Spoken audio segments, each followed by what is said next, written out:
How's it going, Andrew? What's going on, Matt? Not much. Bringing another dynamic episode, recording in the kitchen today as we prep for our meal before it's stated. Live from food service. Live from food service. Yeah, Well, so, with Mother's Day coming up on Sunday, we had to find some time to record, and this just seemed to work out.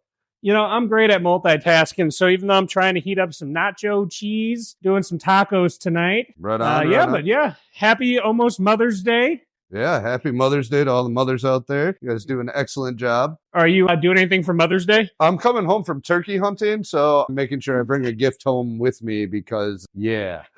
So that's going to be high pressure, huh? Yeah, it sucks because it always seems to fall on the same weekend. And, it is what it is, though. I guess you got to do what you got to do sometimes. So just so everybody is aware, there are also two other people in the kitchen with us. So if you hear talking in the background, that's what it is. We may even ask them to chime in at some point.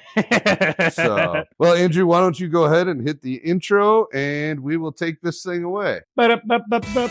Loosen up your ties and roll up your sleeves. It's time for fellowship with Matt and Andrew. The views and opinions expressed on this podcast are not necessarily the views and opinions of the Grand Lodge of Wisconsin or any other Grand Lodge or any appended body. All right, so what do you want to talk about today, Andrew?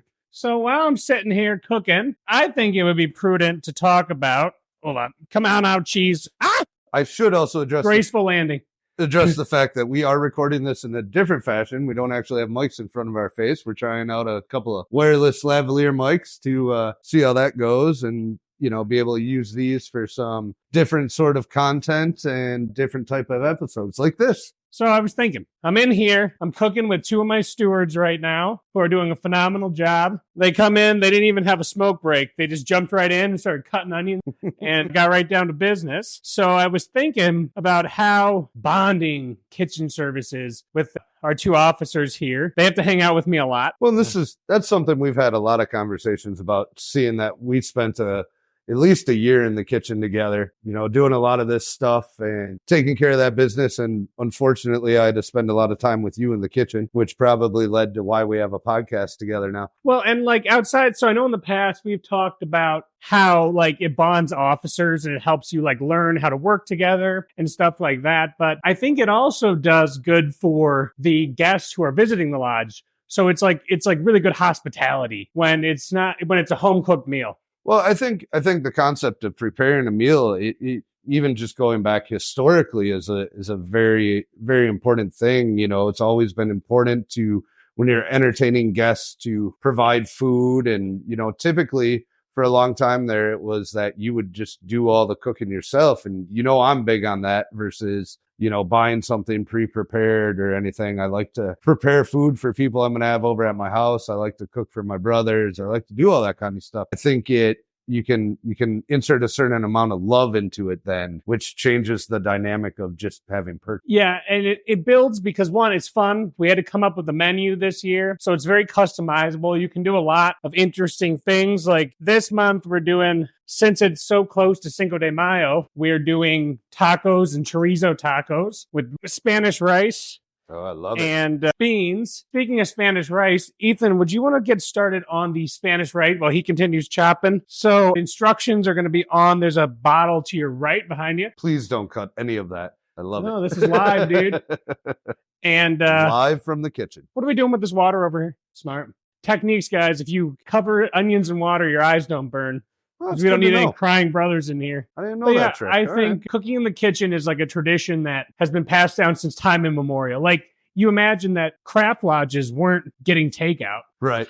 Or weren't necessarily paying for a caterer to come in. Yeah, they would be probably making the food themselves unless there's something arranged with the job site. But I would suspect they were self-sufficient because of their ability to move. And there is a sense of self-sufficiency here too, knowing that your lodge can do all the things around the event and still put forward food, meeting, time, all that good stuff. Well, and for somebody who may not necessarily, have a lot of experience in the kitchen, I think it also affords a learning opportunity for somebody, especially if somebody comes in as a steward who hasn't, done a lot of cooking, or especially hasn't cooked for a large group. It affords you the ability to learn another skill set. Might have to use that, maybe that bigger pot down there. Okay. If you think it's good, let's send it, and we can always switch to a new pot. No, yeah, I agree that it actually develops a really good skill set and can build confidence on not only following directions, but executing large meals. You learn a lot of skills doing this. Well, and it requires planning, right? To feed 20 to 25 people at a bare minimum, it requires a lot of planning and preparation work, which I think begins to set you up well as you move through the officer lines, because now you've established a basis in a role where you need to spend a significant amount of time planning and, looking at it from that perspective. And then, a few years later, you're going to get into the West, and that year's all about planning. So I think it establishes a good basis. Yeah, you do learn to plan, because you are kind of, when you're in the junior warden spot, you're kind of always doing 2 to 3 events in your brain at the same time. Yep.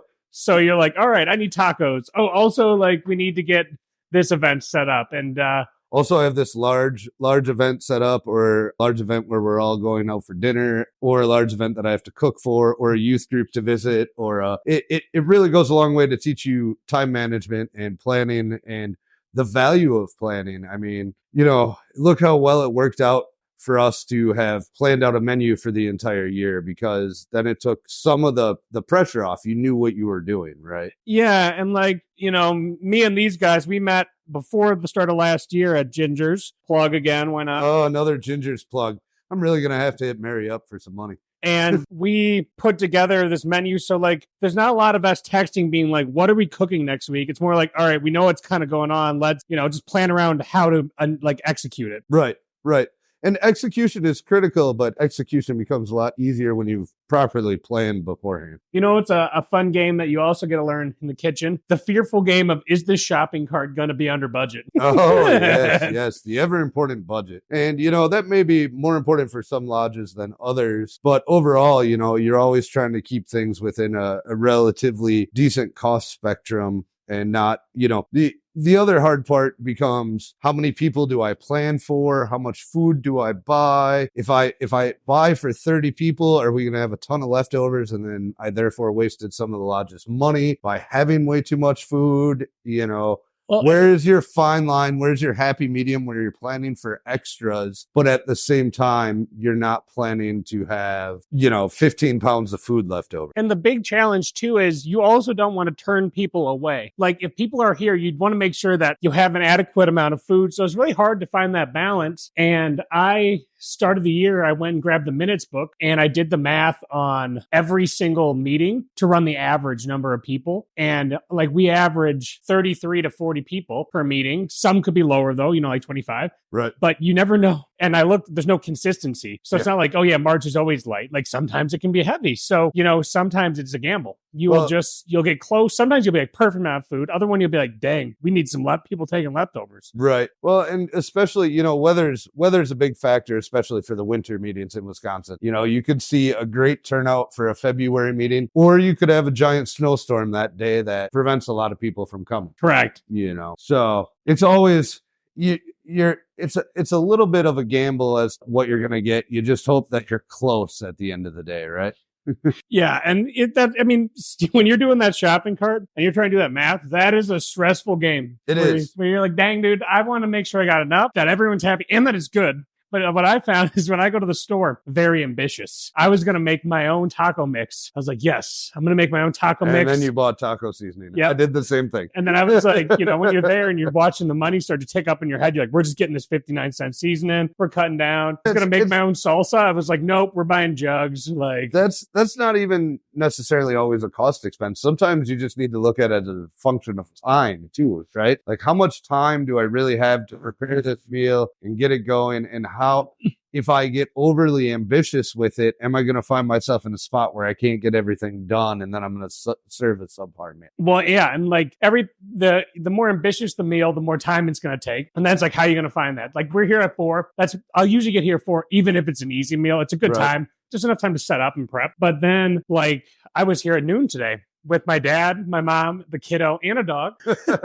Nice. So they could watch the kid while me and my dad were making the meats in here. But that took 2.5 hours. Right. So you gotta understand that the more ambitious your meal, the more you need to be prepared to put the time into. Well, and that's where it's good to have a good mix of. We got more butter. Good mix of things on your menu, right? Yeah. Like not only, you can have some more ambitious meals, How much but then you can also have meals that you just toss in a Nesco or a slow cooker and let them cook for 8 hours after you threw all the ingredients together. Still end up with a good meal, and it didn't take a ton of time out of your day, right? Yep. I mean, that's the key too, is you got to think your meal in large amounts of people too. Like next month, we're doing Middle Eastern food with our brother Jafar taking the lead doing shawarma and stuff. I'm not sure how that'll go, but it should be good. But I'm excited for that. I'm really glad we're giving him the opportunity to cook something already this year. So I'm excited. Oh, he's been excited. He wants to show off his native cuisine. So who am I not to let him do it? Right. No, that's good. I love it. I'm really glad he's doing it. I'm really glad he's excited about it. So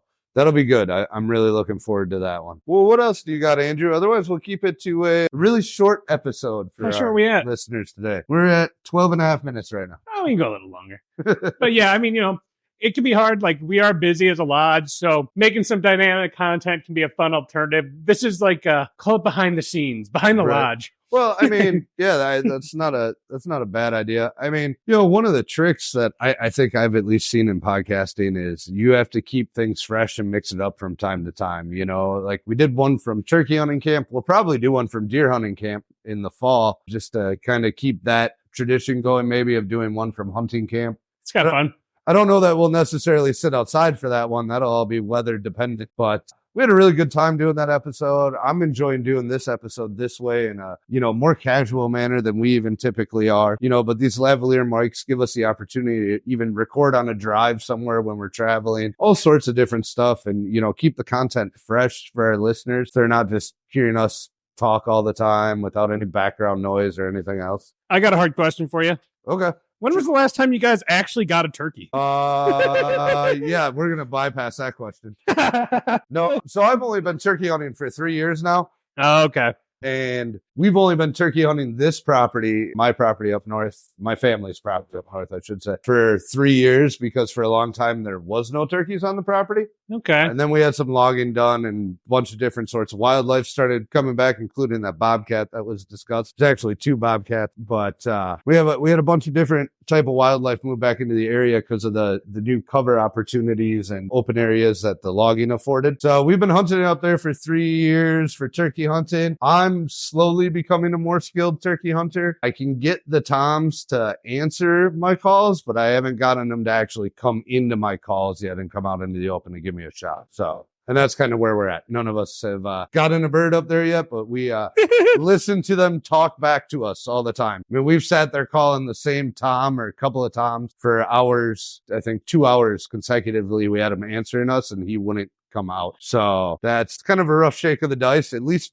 unlike whitetail hunting, turkey hunting keeps you engaged because you're sitting there calling and doing all sorts of, stuff, and you can move around a little bit more in your ground blind as long as you can't see them, and you don't have to worry about your scent at all. So, you can have a open soda or something out there because turkeys can't smell. So that affords you a little bit more opportunity to do that kind of stuff. But they're smart birds. They're wily birds. It's just a matter of catching them at the right time. Follow-up question. When was the last time you guys caught a deer? Got a deer at deer camp? We didn't get one this last year, but we got 2 the year before. Oh, that's not bad. So I got one during bow hunting, and then Jeff got one during gun deer season. I started hunter safety about halfway through. I also purchased with it a turkey hunting class. Nice. Yeah, the turkey hunting class will be good. We should probably get some more decoys. We only have 2 hen decoys right now. I want to get a couple more so we can set up properly how you're supposed to set up your decoys to help bring them in. But, that's a matter of time and investing the money into it. So sometimes you just accumulate that stuff slowly. And sometimes it's also a function of space when you have a small cabin, trying to figure out where to keep all that stuff without having to haul it back home all the time. So is it bad that I just had beans on my hands, but since I have a kid at home, my first thought was, is this poop? No, that is not bad. That's you will find out as a parent of a young child. Is that poop thought crosses your head quite a bit, especially if it's like chocolate and your kid may have just been eating chocolate. You finished that a minute ago. So is that chocolate still on your hands, or did you reach in your diaper and that? Oh, God. Yeah. So you just got to give it the good lick test. So I think, all right, let's bring it back to Masonry. We went on a very weird rabbit hole there. Ethan, how do you think that cooking relates to Freemasonry? Eat.